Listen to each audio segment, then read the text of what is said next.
Welcome to the Backyard Professor Math videos. We're going to do a little bit more plugging and chugging because I want to show you how the fractions work so very well. This is excellent practice with variables and fractions. And we are going to end up doing a lot of fractions. We're told A is -9, B is 3, and C is -3. Nice convenient numbers because we know 3 is a factor of 9 and 9 is a multiple of 3, so these ought to come out pretty even. We're making it basically easy because we want to practice the technique. We want to practice using the form and the properties. We don't want to try to stump you with a tricky math question. We want to learn how to do algebra, right? Otherwise, why are you watching this, right? AB over C. A times B over C. -9 times 3 over -3. Piece of cake. You multiply out the top and the bottom and simplify the fraction. -9 times 3 is -27 over -3. We have two negatives, which is an even number of negatives, in a fraction, which is division. Therefore, we know the answer is going to be positive. It's an improper fraction because the numerator, the top number, is larger than the denominator. -3 goes into -27 how many times? 9. It's that simple. Now, let's check, and this again is to show you how to use these ideas to develop your own practice equations. You don't even need a math book to do this stuff. What if we change this up a little bit and we said, let's multiply A times C and divide that by B. So we switched B and C. How does that affect this equation? A is -9, C is -3, and B is simply 3. What this does is it changes where the negatives are, doesn't it? And we know a negative times a negative is a positive, so -9 times -3 is positive 27 over 3, and therefore 3 into 27 equals 9. Fascinating. That didn't seem to change the answer at all, did it? But watch what happens when we do something like this. A over B divided by C over B. So we plug and chug. A is -9 over B, which is 3, and this fraction is divided by -3 over 3. Remember what to do to divide fractions. You take the bottom fraction, flip it over, and multiply. We turn division in fractions into multiplication, which is a piece of cake. So we flip this over, we multiply. This is going to have 3 on the top and the -3 in the denominator on the bottom. Now we're multiplying so we can cancel things out. You can't with addition, but you can with multiplication. 3 will go into 3 once, 3 will go into 3 once. -3 will go into -3 once, -3 will go into -9, -3 times. This equals -3, -3 times 1 is -3, over 1 times -1, which is -1. So, it's an improper fraction. -1 divides into -3 3 times. 2 negatives, that's an even number of negatives, therefore the answer is going to be positive. See, that's not so tough, is it? Now let's play with this idea of this fraction just a little bit to show you how the effect works with doing fractions. You're going to love, you need to learn to love to do fractions because you're going to get a whole boatload of them in trigonometry and calculus. B over C divided by C over A. Flip this over and multiply it so the A is now on top and the c is on the bottom, this equals BA times c squared. It's that simple. Well, what if we plug in the numbers into this to see what happens? Let's do that. B is 3, C is negative 3, over C is negative 3 divided by A, which is negative 9. We take this bottom fraction, flip it over to the top here, multiply it, so now this is going to be on the top, negative 9 over negative 3. Now we multiply numerator across and multiply denominator straight across. This, but notice we can cancel first. Canceling makes it easier. If we cancel now, we don't have to reduce the final fraction later. This keeps the numbers small, easy to multiply. Negative 3 will cancel out the negative 1. 3 will cancel out the 1. Negative 3 will cancel out the negative 1. Negative 9 will cancel out the negative 3. Negative 3 times 1 is negative 3. Negative 1 times negative 1 is simply 1. This equals negative 3. Isn't that fascinating how that works? Now let's switch this up again and do the fraction b over a divided by 6 over c. Same thing, we have a fraction divided by a fraction.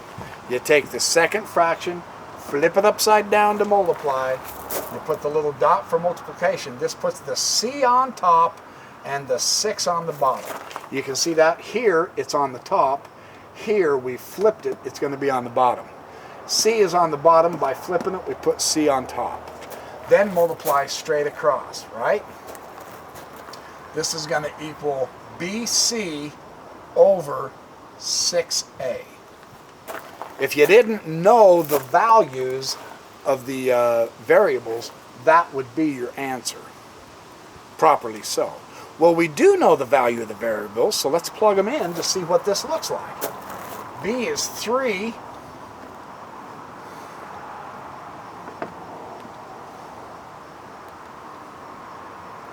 B is 3, A is negative 9, divided by 6 over negative 3. We take this fraction, flip it over to multiply. That puts negative 3 on the top, and that puts 6 on the bottom. Now we can still cancel. 3 will go into 3 once, 3 will go into 6 twice. Negative 3 will go in negative once. Negative 3 will go into negative 9, negative 3 times. Negative 1 times 1 equals negative 1. Negative 3 times 2 equals negative 6. It's a negative and a negative, therefore it's a positive, so it becomes 1/6. That easy, man. All right, let's briefly cover some inequalities. The idea is with the number line, we have the positive numbers are to the right of 0, the negative numbers are to the left of 0, and we have an expression, 5 with this caret 4. What does that mean? This is simply saying 5 is greater than 4.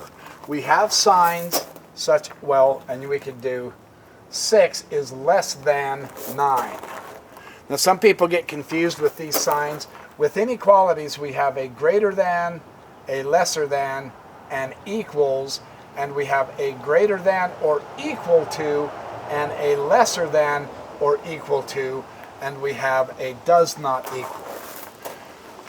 The thing to remember about inequalities, which is so very simple, is that think of it like an arrow. And this is the arrowhead, and it's pointing to something, right?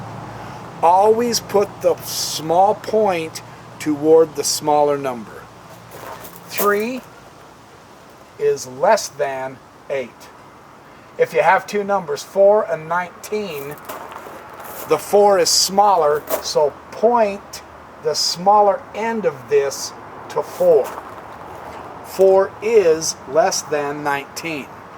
Conversely, if we switch this around, and we had 19 is greater than 4, the arrow is widening out. It's greater on this side of the arrow than it is on this side of the arrow, so the number in the wider part is the bigger number.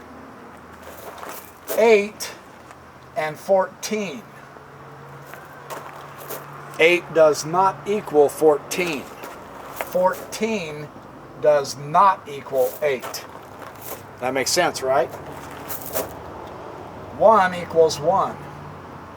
83 equals 83.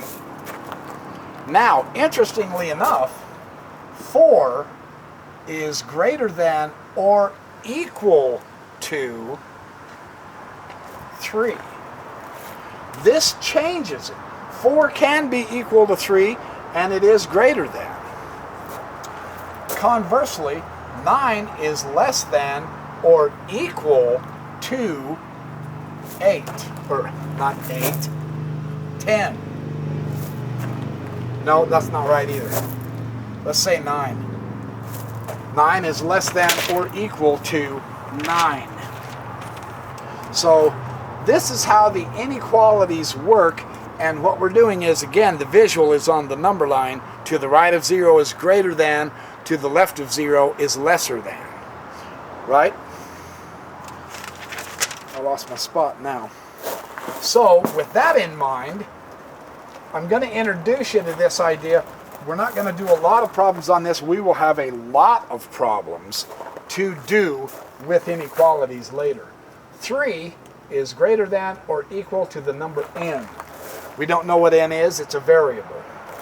This means that 3 is greater than n, or that 3 can be equal to n. This is kind of a double combined sign of a lesser than and an equal sign. They combine it to go to this. It's the same thing with the greater than sign. They put a half equal. So this says greater than or equal to whatever, and this is lesser than or equal to whatever.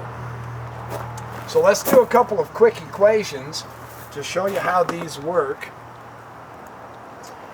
We want to find the solution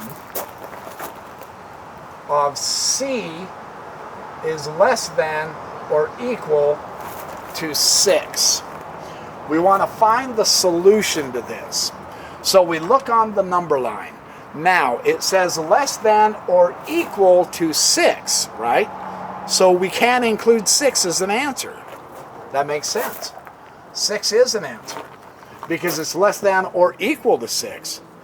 But then, so is 5. 5 is less than or equal to 6. And pretty soon it starts dawning on you, well, so is 4. 4 is less than or equal to 6.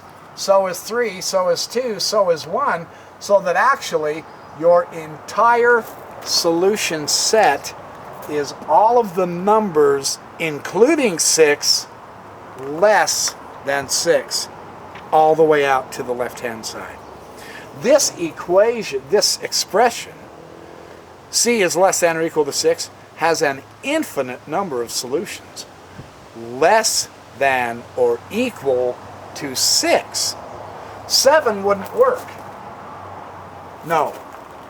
Anything above 7 would not work. It has to be 6 or less for that expression to be true.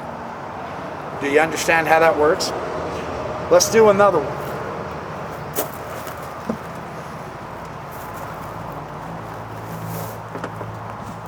Let's find the solution of D plus 9 is greater than or equal to 16. And the set that it says to use is either 6, 7, and 8. So how we solve this is we have an expression and an equation. D, some number D plus 9 is greater than or equal to 16, and the possible numbers we're allowed to use in this is called the solution set, and they'll give you the solution set. 6, 7, and 8. Now what we do is we plug in 6 first to this, then 7, then 8, and see which one is right. D, let's plug in 6 plus 9. Let's plug in 7 plus 9. Let's plug in 8 plus 9. Those are the three options in our solution set. So 9 plus 6 is 15. 15 is not greater than or equal to 16, so that cannot be right. 6 won't work. Not a chance. 7. 9 and 7 is 16. Hey, 9 plus 7 is greater than or equal to 16. So that one works. That is a solution. Is that the only one? Well, 9 and 8 is 17, and 17 is greater than or equal to 16. So 8 also works.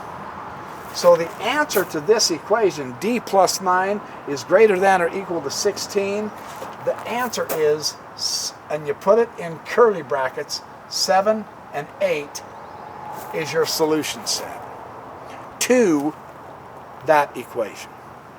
That makes sense? It's really not too difficult. Now they give us some equations here. They say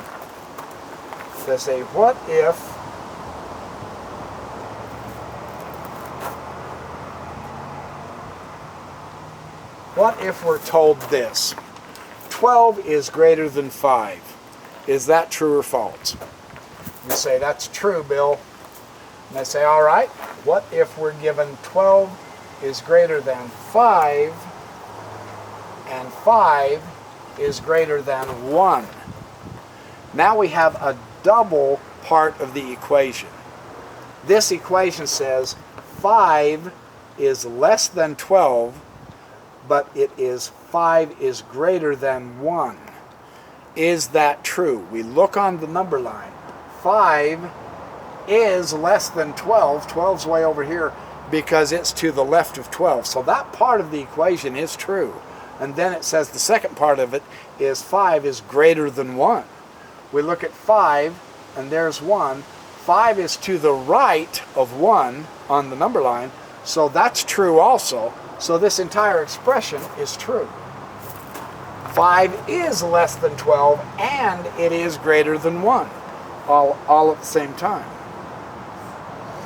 What if we're told 99 is greater than 98, and 98 is less than 40? We know that 99 is greater than 98 because it's to the right of 98 by 1 mark. Is 98 less than 40? No, it's not. 98 is greater than 40, therefore this equation is false.